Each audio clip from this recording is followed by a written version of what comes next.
updates. I think also we should address that USDT Tether is actually moving out new headquarters in El Salvador. So I think that's something that we can also discuss on this live streaming. The news just came out about 1.5 hours ago. I texted Versan about it. So I just first welcome. It's a proper introduction now. I think that we have the three of us on camera. We ended up skipping the intro. We just had David jumping in. Versan had no camera. So how are you guys doing today? Great. I'm doing fabulous. Excellent. Thank you very much for asking. Yeah. Yeah, that's how I like to hear. I don't like to hear I'm just doing good. I like to hear excellent, fabulous, fantastic. And it really dictates how your day is going to go, when you start with a different approach, different from what 99% of people would answer you. They just say like, I'm doing good. So I think we have a lot of topics to talk. I don't know, Versan, perhaps you want, which topic should we start discussing? Before the live, I had a quick chat with Versan. We didn't call each other, but we were talking via messages, and we both said we noticed that there are a lot of new users that are actually joining crypto, and also a lot of people who are like new XRP holders, people who yet don't fully understand the technology. So from one side, I ask a bit of patience from the ones that watch us for a long time, but we really have to touch on some subjects. Sometimes it might feel that we are going in circles, but it's actually important to notice that as our audience grows, it also grows the amount of people who are actually joining the ecosystem. And I think it's always important sometimes to refresh some informations. Combined, I think last episode we got over 100,000 views. So I want also to send a special thanks for the audience. We had a lot of people. If we combine all the channels that we had streamed, so combining my audience, David's audience, Versan's YouTube channel, my X account, and also Vandel that was here. He's not going to be here today though, but probably next week he's going to join us. So I think we should give a proper introduction about XRP. It's also a good refresh for the ones that are watching the channel for a long time, and for the ones that are actually new to the channel, I think it's a great gateway. Want to do some thoughts on that, Versan or David, who wants to start, and from there we can actually elaborate also on the newest things that happened in the last week with real stablecoin and also USDT moving out of the US. Yeah, a lot to talk about. Well, first of all, I should start. When I said excellent, if you want to have a great day, first thing you need to do is exercise. I really believe that. If you don't get enough like sunshine or exercise, you're not going to have a good day. Of course, what you eat and put in your body as well. So that kind of goes hand in hand together. But yeah, ladies and gentlemen, welcome back. I'm really glad to be here. And it's just getting back into the swing of things. It really, it's very exciting for me to do what I do and what we do here with my dear friends. I mean, we're very deeply passionate about what we do, and that's investigate into the layers beneath of the narratives that are on the surface. So there's a lot going on. I think the first thing we should do is, take a moment to extend our thoughts and prayers to those who have been affected by the California fires. A significant portion of this community is actually in California. So I just hope you're all staying safe. And I do want to tread very carefully about these California fires, but I think it's more than just natural disasters, as you may know. I think they're part of a much larger narrative that touches on some like orchestrated narratives and agendas of high stakes real estate deals. And if you've been paying close attention, billions of dollars are already pouring into these affected areas. And when you follow the money trail, a different kind of picture emerges. So I know there are a lot of also descriptions about these underground tunneling systems that link to the Getty Museum. And I can't dive into further details without risking censorship. So I just want to put it very simply. All these events are intricately connected into a broader agenda to, I think, push people into smart cities over the next like 5 to 10 years. So I'll leave it at that. But yeah, there's a lot going on. Do you guys want to start with Tether, perhaps? What do you think? Tether, or should we start with XRP for some of the new audiences? I think we can start with Tether, this recent news, even though it's just 1.5 hours ago, I think. Yeah, you know what? It's a good idea. And of course, I'll let David put his input on all this, but I think what's happening with Tether, we've been talking about this for years. The writing's been on the wall for years with Tether, as I think regulations crack down on institutions and they demand compliance, like compliance solutions. Tether is non-compliance with MiCA, and some of the other frameworks that are already in place is only going to accelerate its decline. David covered this like maybe 2 months ago when we did our last podcast. And I think with the crypto markets maturing and, speculation and unregulated assets are not going to really find a place in the new paradigm. So there is a lot going on. Ripple's RLUSD, which is a tokenized version of the fiat dollar, I think that has been culminated in the years, and there's a lot of planning and strategic positioning that's been going on with Ripple for many years. You guys know this. It also aligns with some of the financial goals, which provide that compliant and transparent, reliable stablecoin solution that the World Bank has been talking about as well. So I think while Tether's exit may seem like more of a dramatic shift, we're going to get to a point where a lot of the money is going to simply flow out of Tether and move into like some of the more compliant stable coins. So yeah, RLUSD, it's more than just a stable coin. I think it's the foundation for the next chapter in digital finance. And I think by addressing the shortcomings of Tether, and that aligns with all the institutional needs. So RLUSD is going to be the backbone of the global financial ecosystem as the crypto landscape evolves. And that's just a macro view on Tether and RLUSD. So yeah.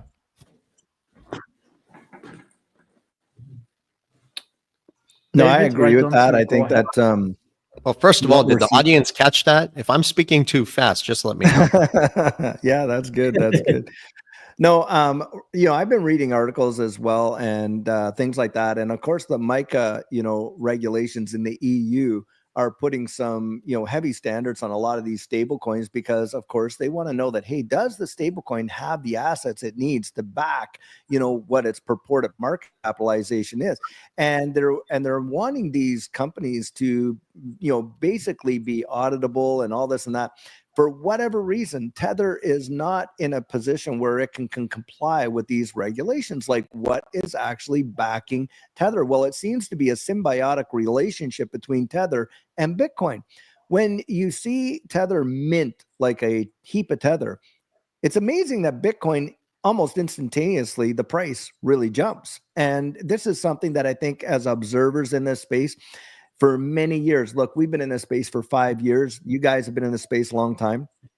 Combined, we probably have well over a decade or so, maybe even a couple decades, of experience in this space. And, you cannot get around the obvious fact that, Tether is linked, to Bitcoin's success. And in fact, interestingly enough, and this really I find wild. I'm going to pull a little article up here where and this is the CEO of Tether himself saying this so people can actually see this themselves. Let me just share my screen here and I'm going to present a article here. Let me just right here. Check the title of this article out. Tether Bitcoin Unstoppable Together. And this is coming from Paolo Danino. I'm not sure if I'm pronouncing that, but he's the CEO of USDT.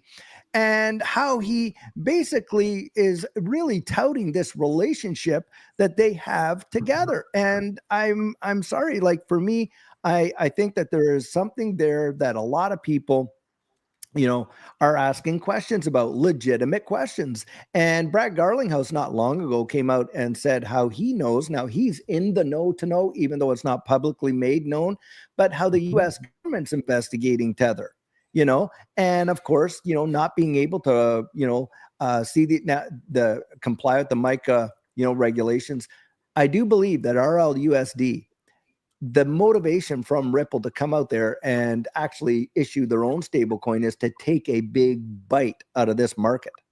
And a lot of people, they don't really understand how stable coins make money. But basically, as a stable coin gets utilized, what happens is they take that stable coin. It's kind of like a fractional reserve banking type of situation where they actually employ that into very secure investments. And the amount that they recover is in the hundreds of millions per year just by being able to hold on, be able to leverage the amounts that are being held in those various stable coins. Well, RLUSD, knowing kind of like what's going on behind the scenes, Ripple, they want to take a big bite out of this market. Now, do I think Tether is going to collapse? I don't think that they will allow an absolute catastrophic collapse. Could it happen? I believe it could. But the reason I don't believe they'll allow it is because there's too many institutional players right now that are dealing in Tether. And I think what will happen is you'll see a slow ebbing away and decline of Tether, while at the same time RLUSD is going to pick up the pace. That's kind of how I look at the whole Tether situation. Mm-hmm. Edo, I think the big question. Yeah, I think the big question is, how is that transition going to play out? Are we going to see a massive catastrophic event? And I think it's very interesting that you point out towards Tether CEO, and he has blocked me on X for asking certain questions. So for a long time, I can't see really what's going on. Well, I have this badge. I'm really proud of being blocked by him. We know that there is this correlation between, it's very similar to what happens on the traditional financial markets, as if it was created by the same exact people, right? Because the Fed prints unlimited money, and exactly what happens when Tether gets minted and the price, there's a correlation between the price of digital assets, specifically Bitcoin going up in correlation and in response to Tethers being printed. Now, I think it's very interesting that a real stablecoin volume is actually skyrocketing. We are actually up 70. I just checked today. In the last 24 hours, it's actually up over 70%. We are reaching 144 million. And have in mind that real stablecoin hasn't even been listed on any major exchanges so far. So we haven't seen it on Binance. We haven't seen it on Coinbase. So I go totally in accordance to what David said. I really think strategically, Ripple has issued real stablecoin because it's about to capture a high fraction of this market, which is the stablecoin market. And I also recall watching Brad Garninghouse when I was in the Paris Blockchain Week, and he was talking about stablecoins and how he was actually describing that stablecoins would be the next big thing in crypto. I remember he saying this exact same sentence when he was on stage on Paris. Now, what I think very interesting, when you go to CoinMarketCap and you go to actually watch USDT chart, you're going to notice certain differences between USDT to actually real stablecoin and also USDC. The peg is not really one-to-one, and you can constantly see that there are price fluctuations on Tether's chart, and right now is actually down, I think, 0.02%. That might seem actually a small fluctuation, but we're talking about a stablecoin. That really shouldn't happen at all. And when you compare to other stablecoins, you really understand that there are red flags about Tether. We once pointed out on this podcast, I shared the screen about Tether white paper. Do you guys remember that? Where there is actually explicit written on Tether's white paper that at any moment they could abscond with the customers' funds and actually just disappear, go into bankruptcy.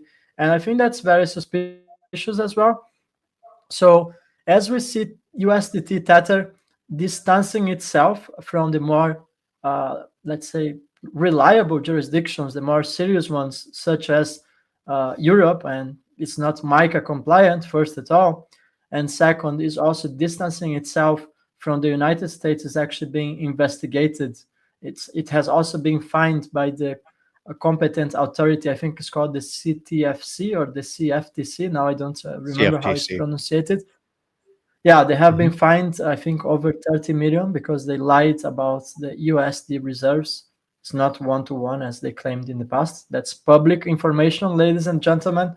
And I would argue that going to El Salvador, it might be setting the stage for something that might turn out as a catastrophic event, or just they're going to simply gradually decline their dominance when actually real stablecoin climbs the ladder, and we're gonna really see this switch at any moment when perhaps a few months from now we have a real stablecoin entering the top 10 by market cap, perhaps even the top 3, and I think USDT is just gonna shade away.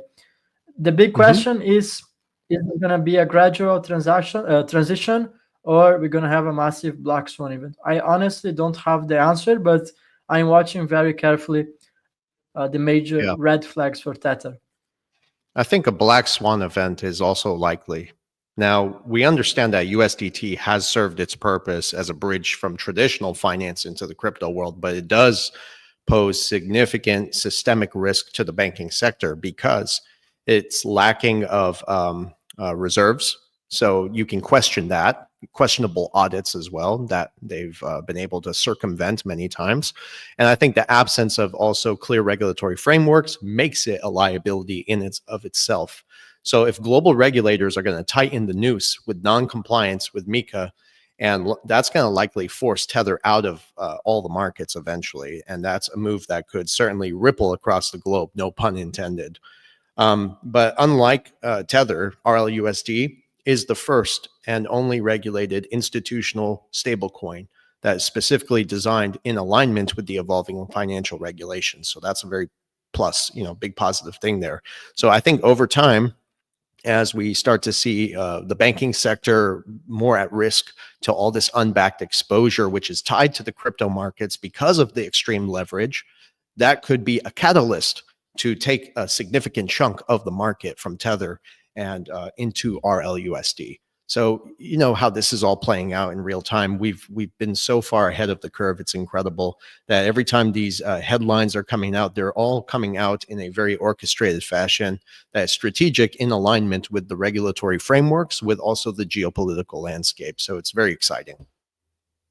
No, that is a very big important point. Is none of this is just happening by happenstance. I think a lot of people, of course, the way they feed information to the broader marketplace, to retail, to, is absolutely coordinated. A lot of this information and these decisions are being made way before, they're absolutely being publicized. I know that for a fact. With the CBDC in Canada, they were using since 2015. If you look this up, you can research. It's called the Jasper Project, but that wasn't publicly made available, in a way that, most people would have known about it. So, that they were going towards that end. And I do believe that in the current political environment that Canada is in, for instance, and the same with the United States, that regulatory clarity in North America is going to be the next phase. So I think it'll be, if you read Fit 21, for instance, and you get into that piece of legislation, there is a lot to be said about stablecoin regulation in there and what stablecoins are going to have to be able to comply with, very similar to the MiCA regulations. I don't think Tether's going to be able to facilitate, or be able to demonstrate compliance under Fit 21. We're talking about the Financial Innovation and Technology for the 21st Century Act that did receive House approval. And I'll always love to point out that it was 70 Democrats that had crossed the floor to support a Republican-led bill like that. So it shows you how this last election cycle, how this distributed ledger technology, this digital asset space was a huge impact. You saw a lot of these major candidates currying favor with the crypto space. And that wasn't by chance either, guys. You're talking about candidates that both of them had come out in the past to really dump on this space of how, bad it was and on and on. Now they're considering having Bitcoin as a strategic reserve. That's not by chance. So Versan, you're 100% correct. This narrative that's coming out right now, a person needs to be using their own critical thinking. They are literally, it's they're shaping. It's called social engineering, is what it's called, and they're getting us ready for what they have planned to roll out. While they didn't want anybody to really be vested in it, like we are early on. That's what's going on. And so I do see a future where RLUSD will literally be taking probably center stage when it comes to the global stablecoin. And you had brought something out many podcasts before. It won't just be RLUSD. It'll be RLUSD yen, the real pound, the real whatever, so that sovereign currencies will still be there, of course, but it'll be kind of through this framework and mechanism to drive the global economy, because it's going to solve the liquidity problem. It's going to solve the monetary problem. But the powers that be are wanting to continue to holding on to that power. We're talking about the central banks, let's be honest. And so I think that they're all in on it together one way or another. At least that's my opinion. Yeah, totally agree. Edo, can I add something as well about Tether? Yeah, So please. what I found very interesting, you guys know that revolving door between Tether and the bond market, right? And Tether's spoken about this before, that they're very big partners with the U.S. government, and they hold the largest amount of bonds. And when we were looking at the financial markets since the last time we spoke, the markets were selling off. You guys saw that, I'm sure, right? It wasn't random, though. What I found out was that countries were actually dumping bonds worldwide. And interestingly, Tether was not purchasing those bonds. So I found that very interesting. And what's also more interesting about that is that historically, it's usually the Federal Reserve who steps in to purchase the bonds, basically buying the debt when there's a liquidity crisis arising, right? But for a few days, they held back, and I found that very interesting. And what was the result of that? The markets began to tank. And this is just a reminder to everyone here that when central banks are out of the picture to a degree, and I think they're evolving. I don't think they're actually going to go away. But when they're out and they stop buying the debt, it shows you how fragile the state of the traditional markets are. And the absence of them buying the debt can trigger widespread panic. And that's what we did see. So, what I also found interesting is that there was a trend emerging from that. If we look at the crypto volatility index on the back end, while retail investors were actually panicking and selling and all this headlines and news about that, we saw some institutional players that were quietly buying into the cryptos that people were selling off. So the crypto, volatility index was reflecting this. And it just shows how that smart money is actually positioning itself during the times of uncertainty. So that's something everybody needs to apply to their investment strategy, buy when there's blood on the street, essentially, and sell when there's greed and pandemonium, so, yeah. And I think before we jump on the next subject, I want also to share two quick thoughts, especially about Tether. One is that since they halted the trading, I think it hasn't been minted in like 2 weeks. We already see a correction on the market. So you can see that this correlation is still playing out. And that has been like that since I am in crypto, basically. And number two is very interesting how there is a scarcity of information about Tether on the market. So if you want to find about the inconsistencies about Tether, you really need to actually go very deep. And I was just doing a research before we get here on the live streaming, and most of the cases I was coming back towards us. So when I would go to Google, for example, and search something about Tether, I would find our previous videos. I would find old posts of myself on X. I would find interview that me and Versan, we brought one of the experts on the subject. I'm not sure if you remember Dr. Marco. Yeah. I do. think it was from, yeah. So Fun. we brought Dr. Marco is one of them. So it's really not very popular, especially for content creators, to touch in such a sensitive topic, which is about USDT. So you will see that 99% of them, especially the ones that are driven towards BTC and that are creating the content about Bitcoin, they will simply ignore because it goes against the narrative. They know that's a threat for the system and they really don't want to touch on the subject. So I would really be advising the audience to be careful. I mean, simply because nobody's talking about it, it just doesn't mean you should ignore it. Just like nobody was talking about UST to suddenly go to zero. Nobody was talking about Luna going to zero, but you had all the mainstream creators who were actually pushing the narrative about Luna, UST, even FTX, if you want to go a bit beyond. And suddenly one day, everyone wake up and UST went to zero. So I would really advise people. I do have other reasons I can't really mention on public, but I really advise to not hold any USDT. I mean, there's not a reason for that. You have better alternatives. safer alternatives. One of them is real stablecoin. I am also enthusiast of USDC. I think Circle is a serious company, and I think if you really have to hold stablecoins, I think you should not be holding USDT. That's my final thoughts on Tether. Yeah, final thoughts on Tether or stablecoins in general is just hold.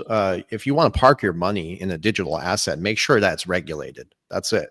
If you're with regulated stablecoins, you're going to be fine because that aligns with the framework. Pretty much. Yeah, 100%. Yeah. So, what's next? That's a good question. I think we could perhaps. We're not even prepared, are we? We could talk certainly about our favorite subject. We could talk about our favorite subject. XRP. Usually, just for the audience to know, usually we discuss previously, or sometimes me and Versan, we have a call. Sometimes we're gonna talk before. We're gonna make a list, and I'm gonna talk about this, and that. Today we didn't really make it. But I'll be honest with you guys. I feel we don't even need a list. We can really take this conversation any direction you'd like. Because we've pretty much been on top of this for years now. So, can I bring out something on? So right now there is a really big FUD push against XRP. People actually producing videos to show that, how XRP is a bad investment, how this, how that. And it's a coordinated Bitcoin maxi FUD campaign. And what's laughable is that when you dig down into the information, just realize just how either misinformed or intentionally misinformed these people are and what they're doing. And the only digital asset with any kind of legal clarity at present, and this includes Bitcoin, by the way, in the United States is XRP. That's a fact, Jack. You cannot deny it. We have legal clarity through a federal court order. A lot of people came out and said, the SEC is going to appeal the decision that XRP is a security. They did not. I mean, the only thing they appealed was the fine. It's all about the money, right? I mean, they were going for $2 billion. I think they got 120, a judgment for 125 million, significant difference. But they never even touched on the fact that XRP in and of itself in the appeal is not a security. And I think that is one big fundamental thing when it comes to XRP. No other digital asset holds it. You're watching the current administration that's coming in. So you see Brad Garlinghouse and Stuart Alderati sitting down having dinners with Donald Trump. We know that Eric Trump and Donald Trump Jr. are XRP holders. They donate $5 million worth of XRP to Trump's inaugurational, thing there. I mean, I think that this has been probably the best setup you could ever see for XRP. And if you think that the FUD campaign isn't strategic, I mean, it's crazy. It's almost watching a movie being played out. I mean, when you just the narratives, it's just wild. Right now, like XRP over the weekend went up to what, $2.60? I think before we got on here, I was looking, it's at 246. Well, it's at 246. Wow. Bitcoin is just at 90 some thousand or something like that right now. Yeah. Bitcoin's at under $92,000. XRP's at 246. That is a very big show of strength, at least in my opinion, guys. So anyway, what are your thoughts? May I add something? I would add. Oh, go ahead. Yeah, go ahead, you can Edo. go ahead. No, I would add that I'm very glad that we had this conversation, David. I also actually made a fun video this week. I really had to, where I collected a lot of content creators, which I don't know if they did that intentionally. I don't know if they were being paid to actually spread FUD. But the fact is that all of these people were telling their followers, their audience, to get rid of XRP at 60 cents, 50 cents, even at 40 cents. And if we really look simultaneously, Bitcoin was trading at about $50,000, $60,000, and it was slightly outperforming XRP. And just a few months later, we have Bitcoin at 92. So that's not even a 2x from the prices that they were telling people to actually get on BTC. Meanwhile, XRP went up over, like, at some point we were over 500%. If you go to CoinMarketCap and you set a time frame of 90 days, and you start to see which coins are actually the top performing assets this bull run. Well, it starts with XLM, XRP, HBAR, most of the utility tokens that were being ashamed by these Bitcoin maxis that they were saying Yeah. there will be no interest so far so ever on assets like XRP. And then just a couple of days ago, we have Yeah. Donald Trump having dinner with Stuart Alderoty and also Brett Garlinghouse. I just know that we were 100% correct.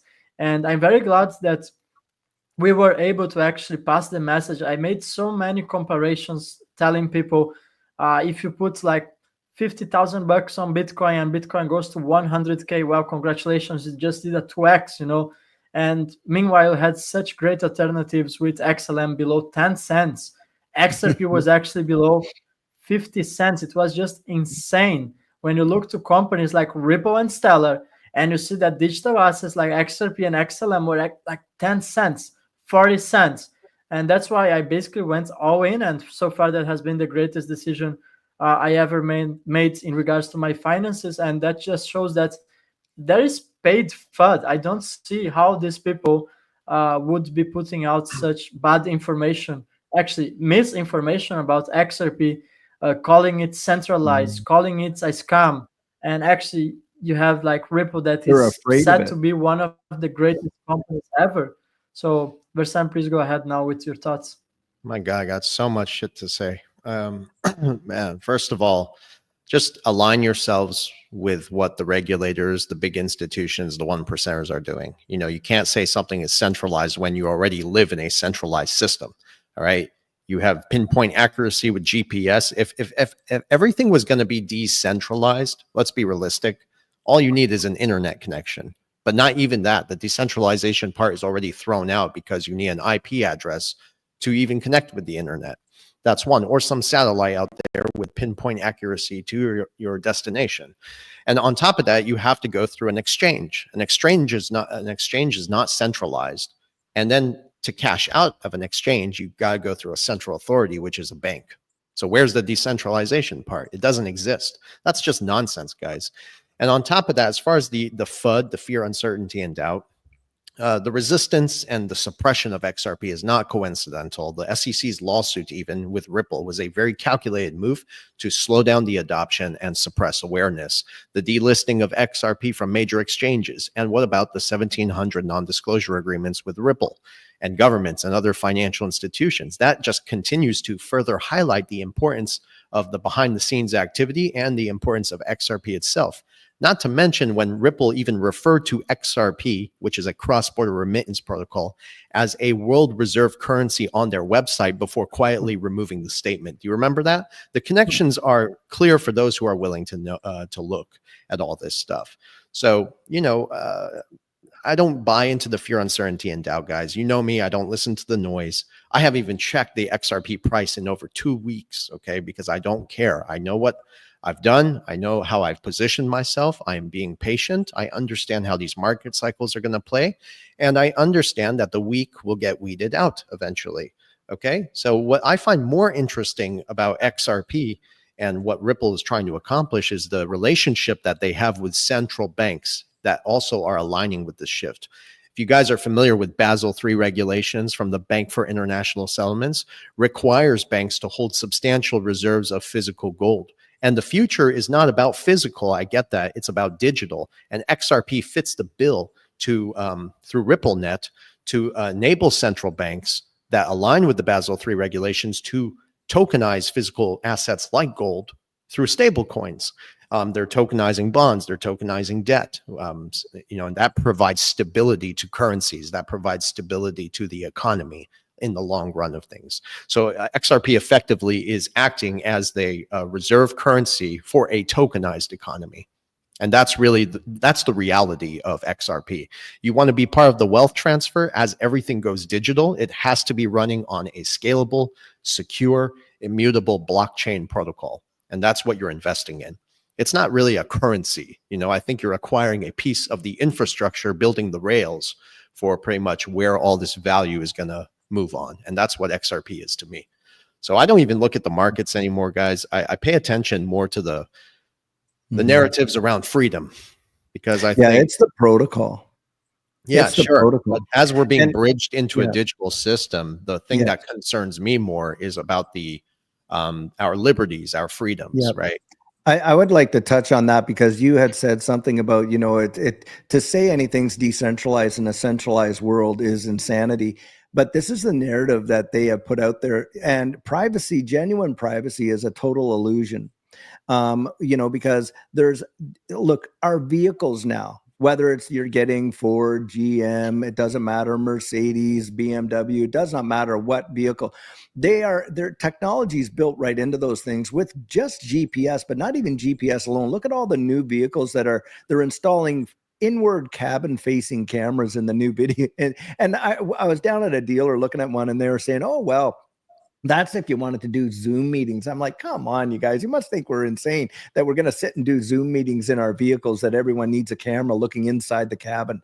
The reality is they want to see, okay, what are your driving habits? That information's being sold to insurance companies, on and on and on. And of course, they have access to that information in an accident situation. Well, who was driving? Well, someone said, oh, they were driving. Oh, no, they weren't. The camera shows this. That information is available. When I worked as a federal officer, we could get things ex parte by issuing what's called a requirement to provide information. Public companies gather more information on us than the government does, and the government is not, you know, they have access to it. These companies have to comply. You know, this whole thing where they're spreading this fear, one of the things they're using to kind of scare people away from getting into this space is, oh, you'll lose your privacy, you'll lose your autonomy and all that. Guys, it's already gone.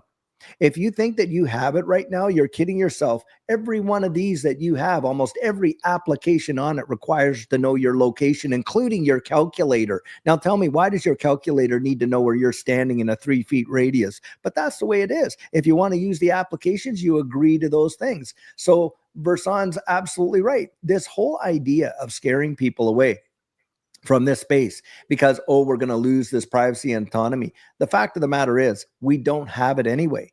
So you may as well look at, okay, how can I profit and really put myself in a position where I can actually achieve goals in life by being a participant in this change that is absolutely coming.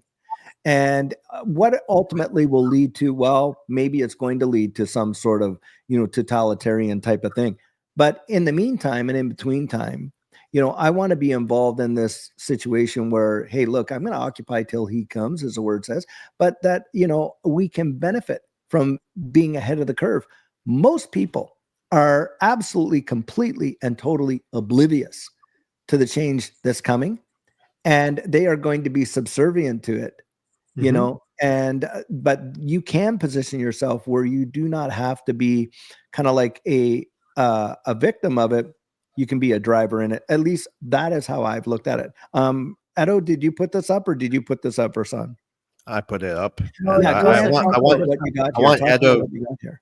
Sorry, yeah, I put this up. I want Edo to finish his thoughts first, and then I'll discuss Yeah, this thanks. document. I love what you said, David. And I had this conversation with you the other day. I think we were on private, not on camera.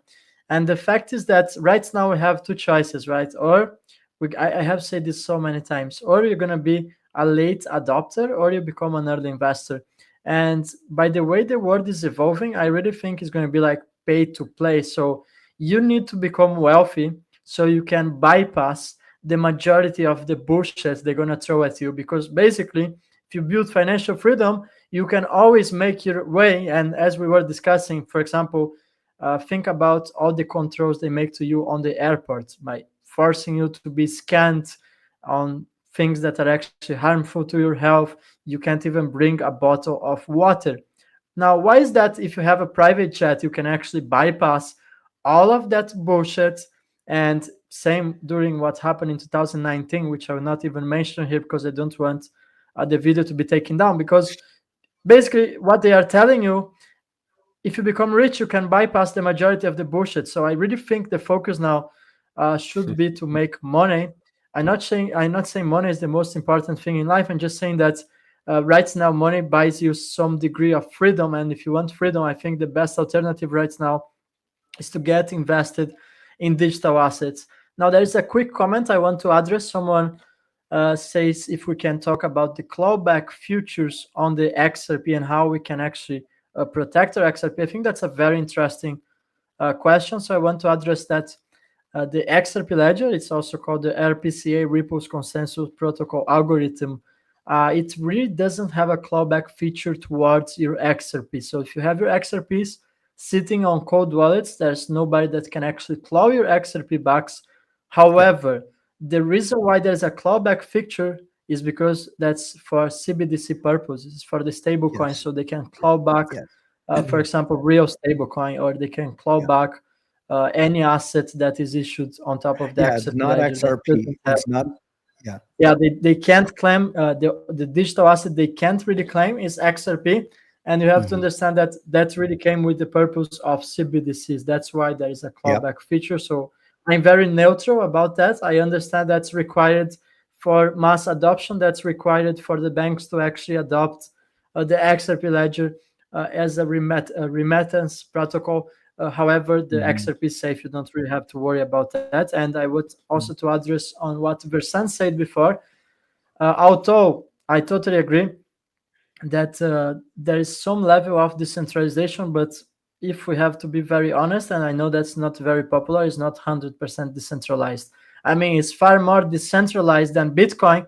However, there is some degree of centralization on the XRP ledger, and we have to be honest here. And I think that's beneficial for Mhm. adoption in regards to financial institutions adopting Mhm. XRP, for example, as a reserve currency. Because I would put, for example, imagine if it was 100% decentralized. Tomorrow, the validators vote a new amendment, and they can actually burn the escrow. And the escrow is built to ensure XRP is a reserve currency. So that actually prevents that type of sabotage, let's say, that would prevent XRP to become the universal currency. So I think it's very like a difficult discussion because I am pro decentralization, but I have to be realistic, and it's not 100% decentralized. However, it has a degree of decentralization as anyone can build on top of the XRP ledger. It remains a permissionless blockchain. Mhm. Go Yeah. ahead, Versan. I want to hear your take on this because it's really interesting. My God, I have so many takes. I just think I still don't believe in a decentralization thing. If there is going to be, I know there's a clash between what people want as decentralization and, of course, what the institutions Mhm. want. The problem is the fact that all our financial institutions have co-opted the space already. Right. Okay. They've also weaponized their tools like the SEC to accomplish this.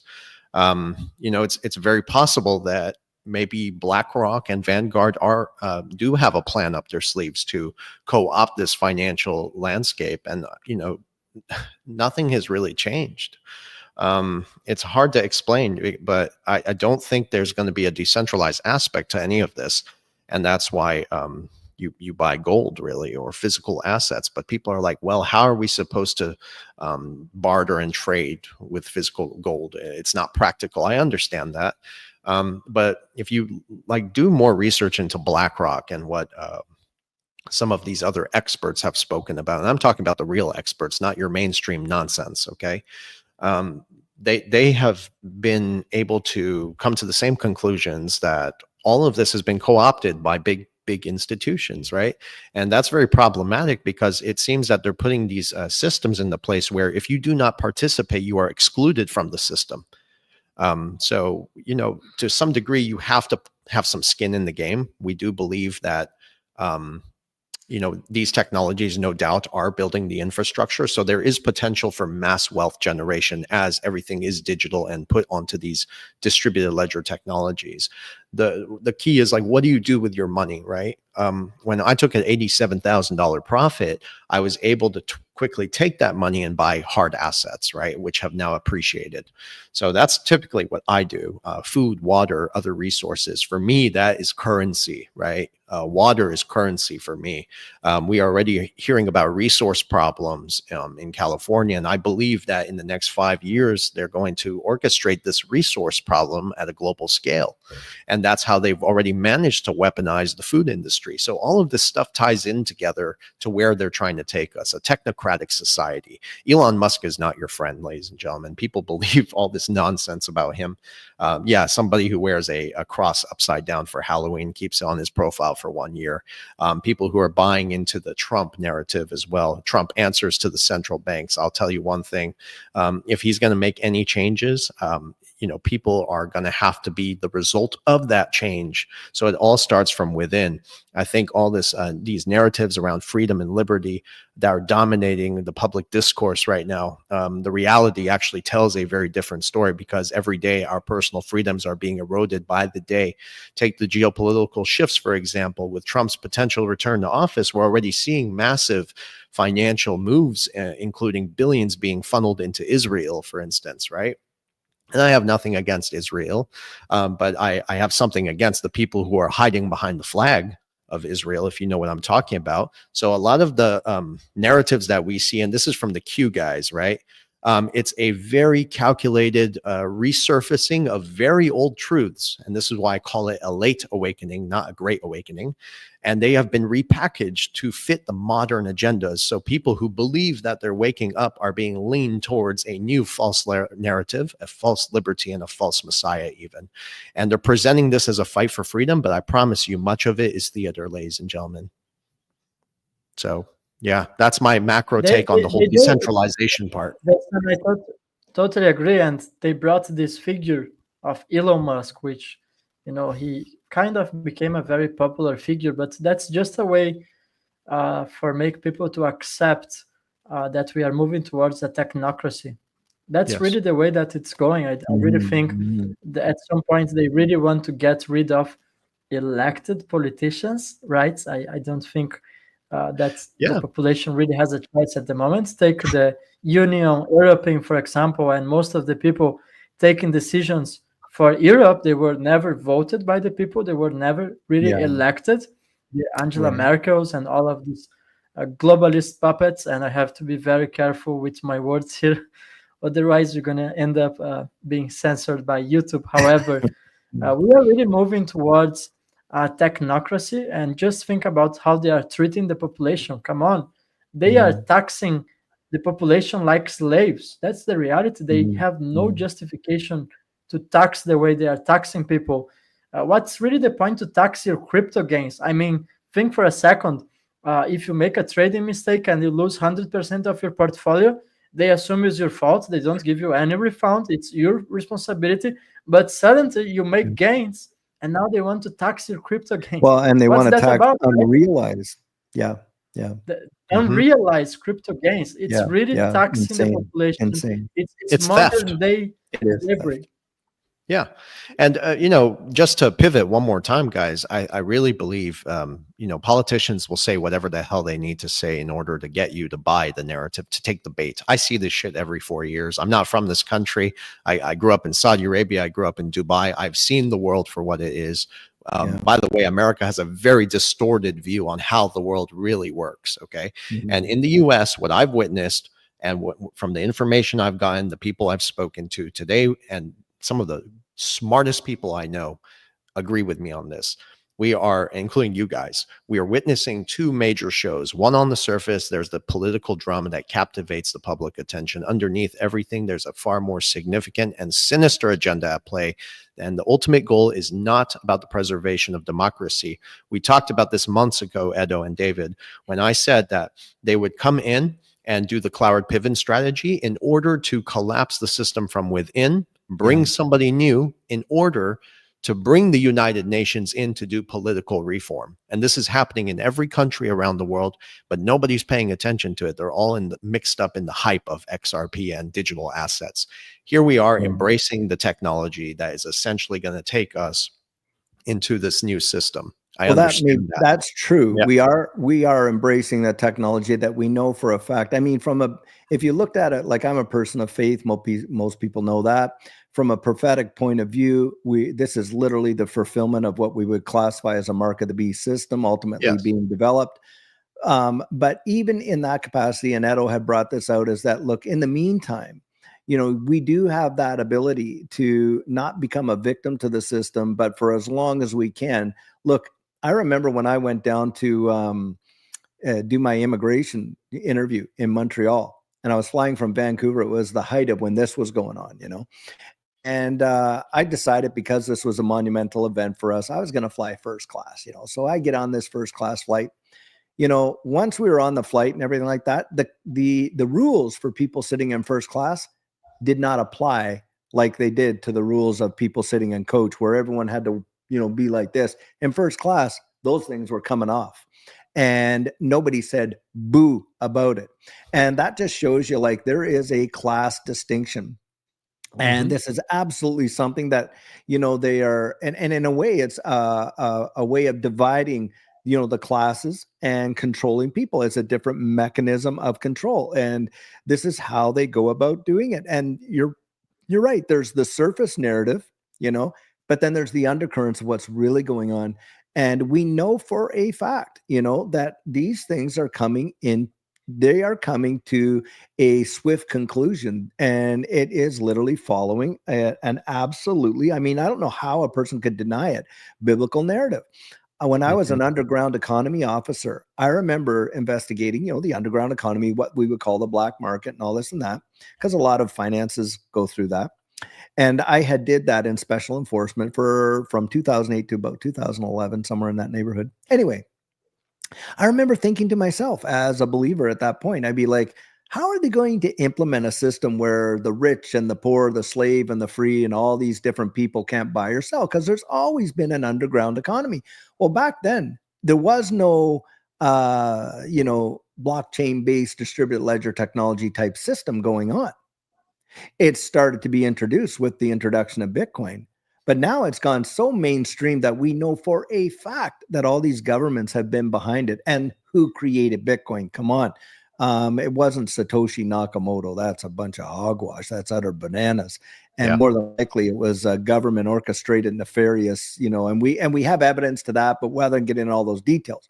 But that is, to me, is the biggest rug pull of all, because, that was just to kind of get people psychologically prepared for what I believe they have coming. And so, there's some things we can control, and there's other things that we can't control. But in the meantime, what can we do to preserve the freedom and liberty that we have, at least for as long as we have it? Now, Judy and I have decided, listen, we'll participate in this space until we have to, until they want to put something in us or on us. And after that, we're out. We're not going to do it. It's really for the next generation, though. I think this narrative of being RDIF chipped and the merging between technology and human biology, that's like the next phase. Elon Musk wants to bring that in, like you said, Versan, and that is not a friend of humanity, if you ask me.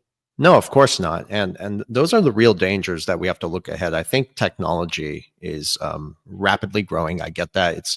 There are pros and cons to everything, but the scary thing is that we are losing more of our soul as we believe we are more connected when we're not.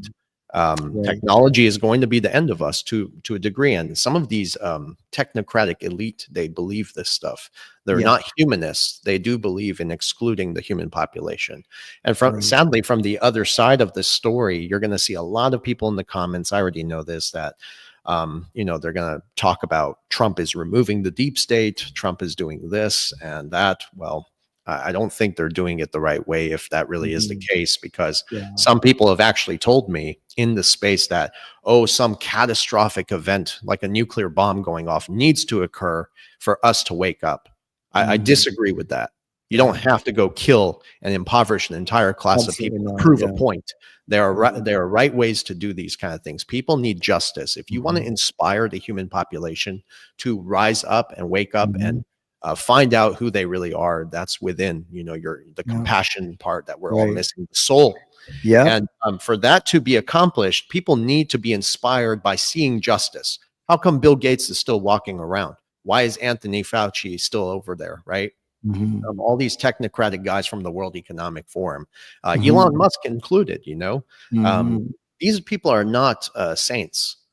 They're playing the role of saints. There are a lot of people who love Russell Brand, for instance. Russell Brand was dating Klaus Schwab's daughter or a Rothschild's daughter. I'm not even joking. He had a relationship with them. These guys are professional actors. They know exactly what they're doing. They know how naive and gullible people still are. And that's what I was trying to say.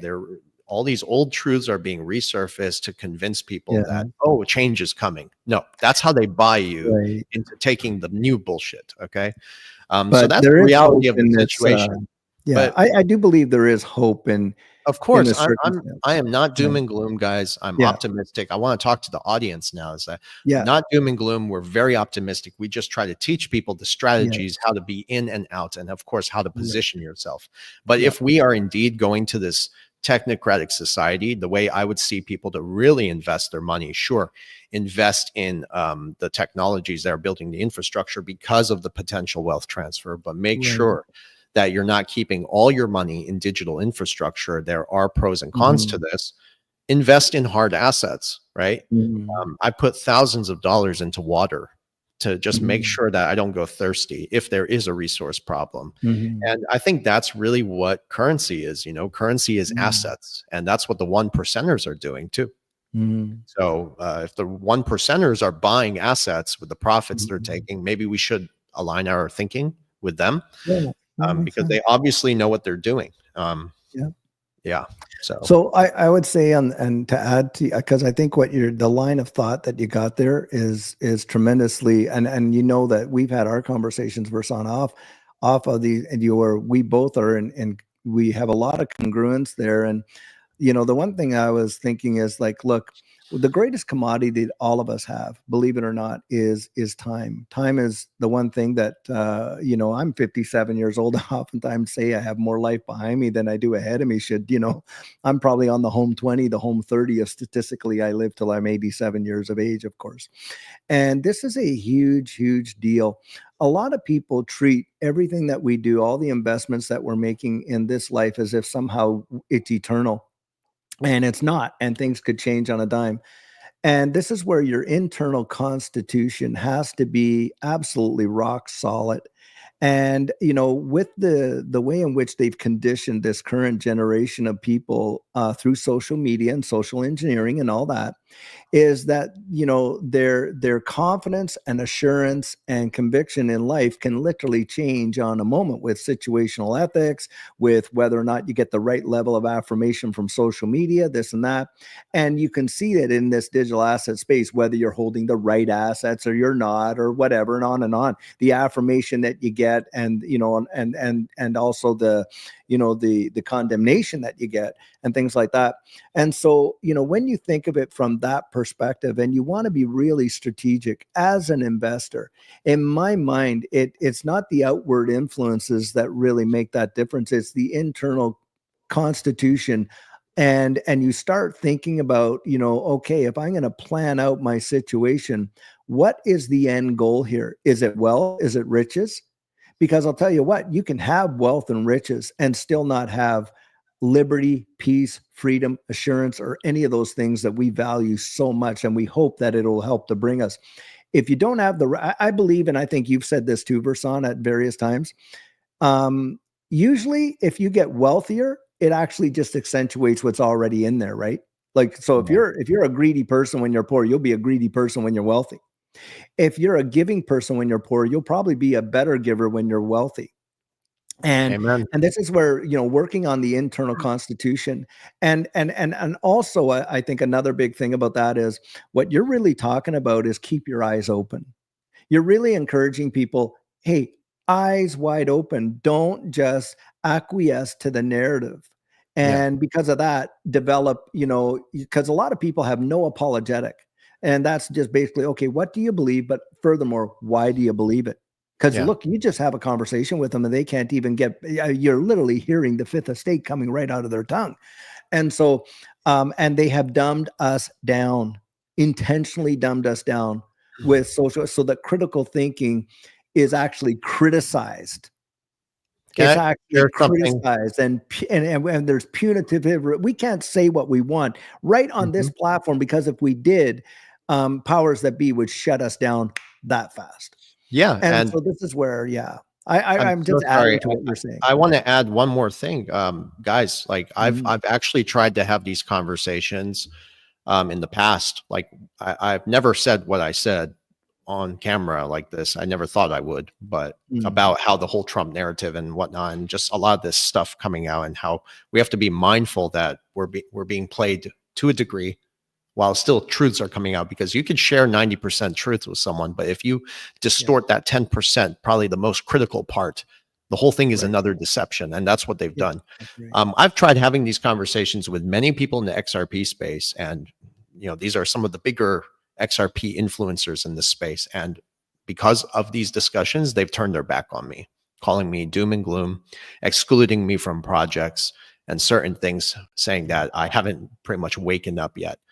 The funny thing is I'm far more awake than they realize, and that they are.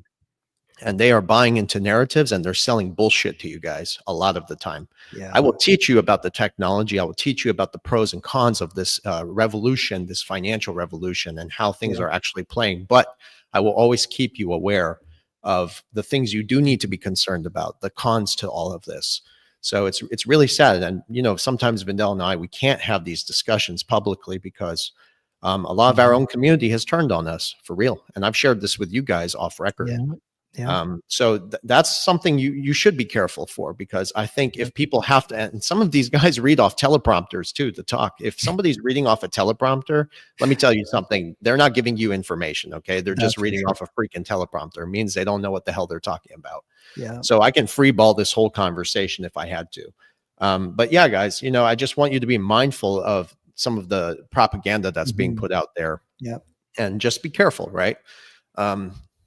I'm close to good God. information. Really it's good information, and it's a good encouragement. And I think I oftentimes throw this out there. Look, as iron sharpens iron, so a man sharpens a man. The whole goal of what we do here is to help people become sharper, more aware. Whether, you can lead a horse to water, as they say, you can't make them drink. We can share what we know. We can share it with passion. We can share it with conviction. We can't give them that confidence that goes with it. I oftentimes say that. And the best encouragement we can give you guys out there right now, talking to the audience, is be very conscientious about, what you're doing, but why you're doing it. And what is that going to lead to? Be strategic in your thinking. Do not just, just consume absolutely everything as if it's, gospel truth, and not go out there and do the research like Bursan and Edo and myself and others have done. It's so vitally, vitally important. And I think I can resonate. I think that's absolutely fantastic. I think that's the right perspective to have, Bursan. And I could care less who at the end of the day decides whether they're going to like us or not like us because of it. Because, in my estimation, at some point, there's this scripture that says, hey, if you know that the house is burning down, so to speak, and you don't go out and warn people about the fire, then their blood is on your hands. And I think that's what we're really wanting to encourage people to think about that. And I think, in all honesty, in a good way too. It's true. I'd rather have a real conversation than artificially. Absolutely. Edo, what do you think? We've had these discussions off record many times.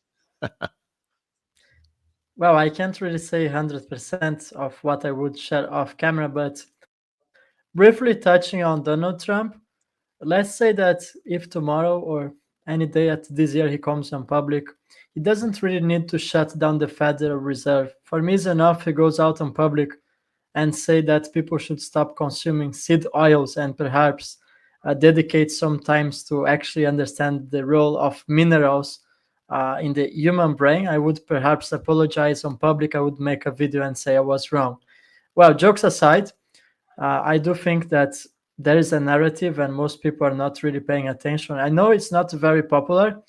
However, I really wish we were not spot on about this. I really wish that a week from now, Donald Trump's going to get in power.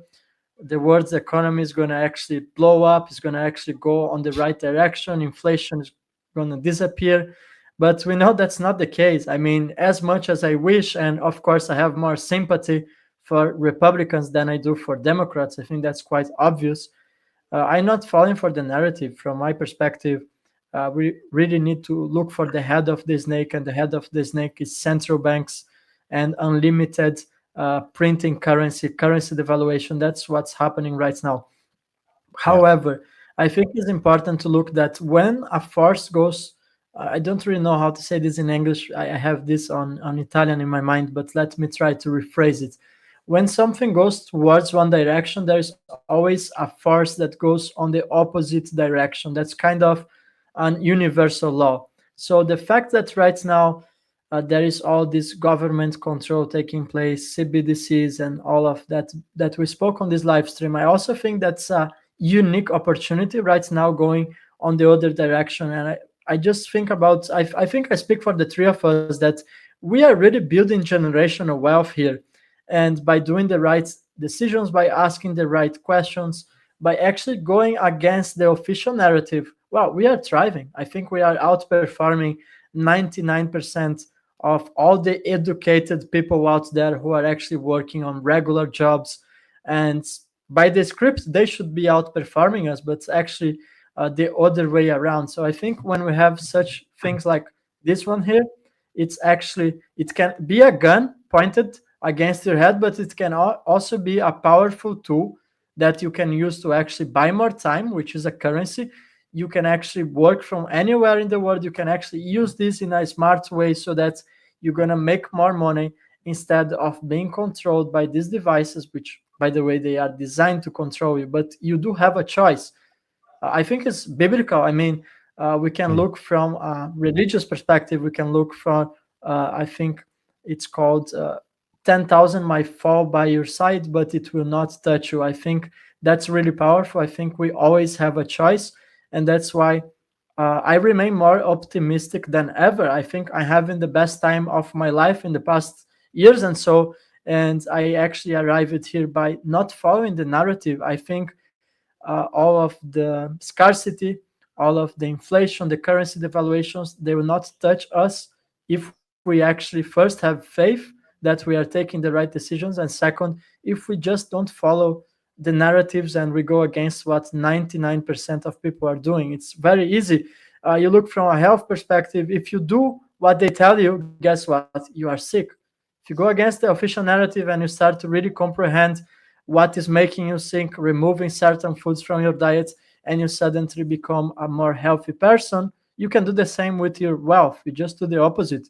You buy precious metals, you buy real estate, you buy water, you buy land, you invest in the right digital assets. And I think that's the recipe for thrive on the long term. That's my message. Agreed.